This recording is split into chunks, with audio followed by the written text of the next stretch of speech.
ইসলাম আজকে ক্ষতিগ্রস্ত, ইসলাম আজকে প্রতিষ্ঠিত নাই। কারণ এই দেশের হিন্দু আর কয়জন, বৌদ্ধ আর কয়জন, খ্রিস্টান কয়জন? 90% মুসলমান। তার মাঝে যদি 51% মুসলমান কোরআনের আইনের পক্ষে থাকতো, বাংলার জমিনে কোরআনের আলোকে দেশ চলত। আমার কোরআনের আলোকে দেশ চালানো এটা বাধ্যতামূলক ফরজ।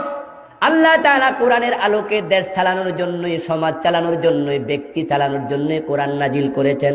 শুধুমাত্র তেলাওয়াত করে করে সুমু খাওয়ার জন্য কোরআন নাজিল করেন নাই।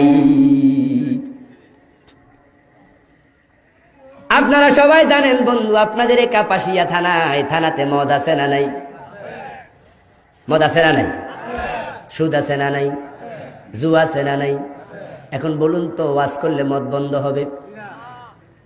কেমনে বন্ধ হবে? কারণ যারা ওয়াজে আসছেন তারা মদ খান না, যারা মদ খায় তারা ওয়াজে আসে না। মিছিল করলে মদ বন্ধ হবে না, ওয়াজ করলে মদ বন্ধ হবে না। মদ বন্ধ হওয়ার জন্য কোরআনের আইন দরকার। আপনাদের কাপাসিয়া বাস স্ট্যান্ডে যারা বন্ধু রাত্রিবেলায় ফেন্সিডিল খাচ্ছে, ওদেরকে ধরে যদি আল্লাহর আইনের আলোকে 80 বেত লাগাইয়া দেয়া যেত, যারে 80 বেত লাগাইতেন পুরা জনমে আর ফেন্সিডিল খাইতো না। ফেন্সিডিল হাতে নিলে এই ঠান্ডা পানি খাওয়া লাগতো, মনে পড়ে যাইতো 80 বেতের কথা। এখন বন্ধু কে কাকে বেত দেবে, এটা তো ক্ষমতার ব্যাপার। তাই তো রাসূলুল্লাহ আলাইহিস সালামকে আমার আল্লাহ বলেন, ওয়া ইযা ক্বিলা লাহুম তাআলু ইলা মা আনজালাল্লাহু ওয়া ইলার রাসূল রাআইতাল মুনাফিকিনা ইয়াসুদ্দুনা আনকা সুদুদা। হ্যাঁ নবী, আপনার উম্মতের মাঝে কিছু লোক থাকবে মুনাফিক। ওই মুনাফিক গুলাকে আপনি যখন বলবেন আসো কোরআনের দিকে, আসো হাদিসের দিকে, কোরআন দিয়া সমাজ চালাই, কোরআন দিয়া দেশ চালাই, তখন তারা বলবে এত ঝামেলায় আমি নাই। এমন লোক আছে না নাই? ও বন্ধু, আপনারা বলুন তো, এত দামি কোরআন এটা শুধুমাত্র মসজিদের ভিতরে থাকবে, বঙ্গভবনে যাওয়া দরকার আছে না নাই? এই কোরআন সচিবালয়ে যাওয়া দরকার আছে না নাই? সংসদ ভবনে যাওয়া দরকার আছে না নাই? ডিসি অফিসে যাওয়া দরকার আছে না নাই? টিউন অফিসে যাওয়া দরকার আছে না নাই? কোরআন যদি আজকে থাকতো সংসদ ভবনে বন্ধু, তাহলে ঘরে ঘরে বড় বড় আলেম পাওয়া যেত। কেমনে পাওয়া যেত শোনেন। হাই স্কুলে ক্লাস 8-এ পড়ে, তামাম বাংলাতে খুঁজলেও একজন স্টুডেন্ট পাবেন না যে দেখে দেখে বাংলা পড়তে পারে না, ইংরেজি পড়তে পারে না, যোগ বিয়োগের অঙ্ক জানে না। সব স্টুডেন্ট ইংরেজিও পড়তে পারে, বাংলাও পড়তে পারে, অঙ্ক জানে, বিজ্ঞানও জানে, ভূগোলও জানে, ইতিহাসও জানে, আপনার electric, math, algebra, physics, chemistry, রসায়ন, যা দরকার সবাই শিখতেছে। কিন্তু MA পাস, BA পাস হাজার হাজার মুসলমানের সন্তান কোরআনটাই দেখে দেখে পড়তে পারে না। আছে না নাই? ইংরেজি শিখা কি ফরজ না মুবাহ? অঙ্ক শিখা ফরজ না মুবাহ? মুবাহ বোঝেন তো, নফল না।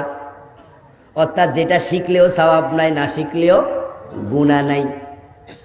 এটা কোনো প্রয়োজন নাই বন্ধু। হ্যাঁ, যদি আপনি শিখেন দুনিয়াতে কিছু কাজে আসবে, এটাই শেষ।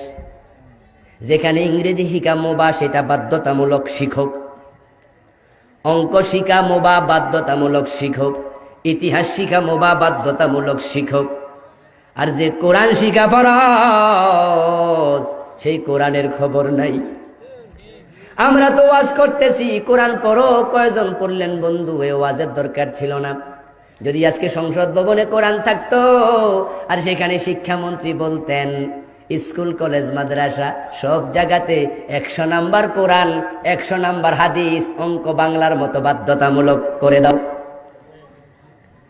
যদি আমাদের স্কুলগুলাতে, কলেজগুলাতে, ইউনিভার্সিটিগুলাতে 100 নাম্বার কোরআন থাকতো, 100 নাম্বার হাদিস থাকতো, তাহলে বাংলাদেশের প্রতিটা ঘরে ঘরে আপনার সন্তান মেডিকেলে পড়ে ডাক্তার হতো, সাথে সাথে কোরআনের আলেম হতো, ইঞ্জিনিয়ারিং পড়ে ইঞ্জিনিয়ার হতো, সাথে সাথে কোরআনের আলেম হতো, ইউনিভার্সিটি পড়িতে প্রফেসর হতো, সাথে সাথে কোরআনের আলেম হতো। বাংলার ঘরে ঘরে কোরআনের বড় বড় আলেম পাওয়া যেত। মুসলমান ভাইয়েরা, এই জন্য কোরআনের পক্ষে থাকবেন। যারা মুনাফিক তারা কোরআনের আইনের বিরোধিতা করে। ও বন্ধু, যেই সমাজে কোরআনের আইন থাকে না সেই সমাজে কোরআনের আইনের জায়গায় শয়তানের আইন প্রতিষ্ঠিত হয়ে যায়। আরেকটি ব্যাপার হলো বন্ধু, মুনাফিকরা ভালো মানুষদেরকে দেখলে টিটকারি দেয়। কি করে? চোখ টিপ দেয়। আস্তে করে দেখলে কয়া দে রাজাকার যাইতেছে রে। দাড়ি রাখছে বন্ধু, কোনদিন মাদ্রাসায় পড়ে নাই, দাড়ি রাখছে শুধু। ফার্ম গেটে আমার মাদ্রাসার সামনে হোটেল বয়, তার কলিগরা তাকে ডাকে ও মোল্লা, ও মোল্লা এদিকে। আমি তাকে আস্তে করে ডেকে বললাম, তোমারে মোল্লা বলে কেন? মাদ্রাসায় পড়ছো নাকি? মৌলবী বলা দরকার। সে জায়গায় হয়তো একটু তিরস্কার করে মোল্লা কইতাস। আমি ভাবছি হয়তো মাদ্রাসায় পড়ছে 2-4 ক্লাস। আস্তে করে ডেকে জিজ্ঞাসা করলাম, মাদ্রাসায় পড়ছো নাকি? তখন বলে, না হুজুর। মোল্লা কয় কেন? দাড়ি রাখছি তাই। ও ভাইরা আমার, মুখে দাড়ি দেখলে তিরস্কার করে, মাথায় টুপি দেখলে জঙ্গি মনে করে, পাঞ্জাবি গায়ে দিলে আলবাদার রাজাকার বলে। ঠিক না বেঠা? যারা আলেমদেরকে দেখলে তোমার তিরস্কার লাগে, অ্যালার্জির চুলকানির মতো চুলকানি উঠে যায়। বন্ধু ভালো করে শোনো, মুমিনের তালিকায় তোমার নাম থাকবে না, মুনাফিকের তালিকায় চলে যাবে। কারণ দাড়িওয়ালা টুপিওয়ালা বন্ধু, এই মানুষগুলো দেখতে রাসূলের মতো। রাসূলুল্লাহ আলাইহিস সালামের দাড়ি আছে না নাই? আল্লাহর হাবিবের টুপি আছে না নাই? আল্লাহর হাবিবের পাঞ্জাবি আছে না নাই? তাহলে দাড়িওয়ালা টুপিওয়ালা আলেম এবং রাসূল তো এক কাতারের। উনাকে দেখতে তো সারের মতো লাগবে না, আলেমের মতোই লাগবে। কবরে যখন তোমাকে 3 নাম্বার প্রশ্ন করা হবে, ইমানের মান ওমান ওমান হাজার রাজুল আল্লাযী বুইসা ফীকুম, প্রশ্ন করা হবে ওমান নবিয়ুকা, তোমার নবীকে তুমি সামনে দেখবে। দাড়িওয়ালা টুপিওয়ালা দেখলে দুনিয়াতে যদি তোমার কাছে রাজাকার আলবদর জঙ্গি এইটা তোমার কাছে মনে হতো, ও মিয়া, বিশ্ব নবীকে কবরে দেখার পরেও তুমি চিনতে পারবে না, তোমার কাছে তাই মনে হবে। তোমার কপাল পোড়া। আর আল্লাহর হাবিবকে দেখে পরিচিত হতে চাও, 3 নম্বর প্রশ্নের জবাব দিতে যদি চাও, তাহলে এমন ভাবে জীবন গঠন করো, আলেম দেখলে মহাব্বত যেন জাগে, বুকে জড়াইয়া ধরতে মন চায়, তাকে দেখলে মনে আপ্লুত আসে, মনটা নরম হয়ে যায়। তাহলে কিয়ামতের দিন আল্লাহর নবীর সুপারিশ নসিব হয়ে যাবে এবং কবরে আল্লাহর নবীকে দেখলে তোমার আপন মনে হবে। কিন্তু এই দেশে এমন কিছু লোক আছে বন্ধু, তাদের কপাল খারাপ, হুজুর দেখলেই কেমন কেমন শুরু করে দেয়। আছে না নাই? গাড়িতে এখানে সেখানে। ও বন্ধু, কত জায়গায় যে কত তিরস্কারের মুখোমুখি হই। গাড়ির হেল্পার, সুপারভাইজার টাকা নিতে আস, হেতের বয়স হইব আমার চেয়ে 10 বছর বেশি, তারপরও কয় আঙ্কেল টাকা দেন। হেতা আমার চেয়ে অনেক বড়, তারপরও আঙ্কেল, কারণ হে দাড়ি কামাইয়া ইয়ং হয়েছে, আমি দাড়ি রেখে আঙ্কেল হয়েছি। এমন আছে না নাই? মানে একটু চান্স পাইলে একটু খোঁচা দিয়ে দেয়। ও ভাইয়েরা আমার, আলেম দেখলে সহ্য করতে পারে না এমন একদল লোক দেশে এখন নতুন করে গজাচ্ছে। বঙ্গভবনের পাশে উঠলাম, গুলিস্তান আসবো, গাড়িতে খুব ভিড় চলছে, ঠেলাঠেলি করে অনেক মানুষ উঠতেছে। আমি উঠলাম, গাড়ি পাচ্ছি না, দাঁড়াইলাম কোন রকম কষ্ট করে। কিছুক্ষণ পরে গুলিস্তান মোড়ে যাওয়ার পরে একটা লোক আগ থেকে নামার জন্য চিৎকার দিচ্ছে। ড্রাইভার গাড়ি থামাইয়া বলে, আস্তে আস্তে নামেন, খুব ভিড়। ওই লোক ধাক্কা ধাক্কি করে করে নামতে নামতে দরজায় আসলো। আইসা আমার কয়, হুজুরে ভিড়ের ভিত্তে আপনি উঠছেন কেন? আমি তো অবাক, এত লোক উঠছে, কোনো দোষ হয়েছে না, সবটা দোষ হয়েছে, হুজুর উঠছে কেন? এখন আমি ভাবলাম তার সাথে কথা বলার চেয়ে চুপ থাকাই। ইজা নাতাকা সাফিহু ফালা তুজিবহু ফাখায়রুম মিন ইজাবাতিহি সুকুতু ইদা খাতাবাহুমুল জাহিলুনা ক্বালু সালামা। আমার কোরআনের শিক্ষা, জাহেল যখন কথা বলে তখন জবাব না দেয়াই ভালো। কিন্তু আমার কলিজাটা বন্ধু সেদিন ভরে গেছে। আমি চুপ থাকলাম, কিছুই বললাম না। আমার একটু পিছন থেকে এক ভদ্রলোক, তারও দাড়ি মুছ নাই, শার্ট প্যান্ট পরনে, উনি সাথে সাথে লোকটাকে জোরে একটা ধমক মাইরা বলল, ও মিয়া, পাইছটা কি? এত লোক উঠছে, কারো দোষ হয় না, হুজুর পাইয়া তোমার খারাপ লাগে নাকি? আমি একটু পিছনে তাকায়া বন্ধু মন ভরে গেল, একটা মুস্কি হাসি দিলাম, আর মনে মনে দোয়া করলাম, খোদা, আলেমকে যে সম্মানিত করলো তার সম্মান তুমি বাড়ায়া দাও। এই জমিনে দুই রকম মানুষ আছে বন্ধু, একদল আলেমের পক্ষে আর একদল আলেমের বিপক্ষে, ঠিক না বেঠা? হাটহাজারী মাদ্রাসার বাবা হুজুর মুমতাজুল করিম সাহেব, উনি একদিন আসরের নামাজের পরে ধামতি আলিয়া মাদ্রাসার মসজিদে ওয়াজ করতে দাঁড়াইলেন।